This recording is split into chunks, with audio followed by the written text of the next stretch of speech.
শুধু আমার গোপন ব্যথা কেঁদে কেঁদে কয় কেন আরো ভালোবেসে যেতে পারে না হৃদয়।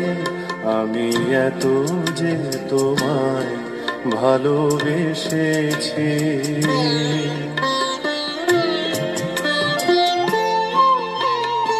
তোমার কাজল চোখে যে গভীর ছায়া কেঁপে ওঠে ও,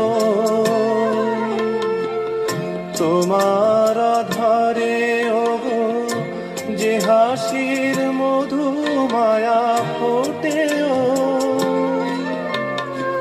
তারাই অভিমান বোঝে না আমার, বলে তুমি তো আমায় ভালোবেসেছো।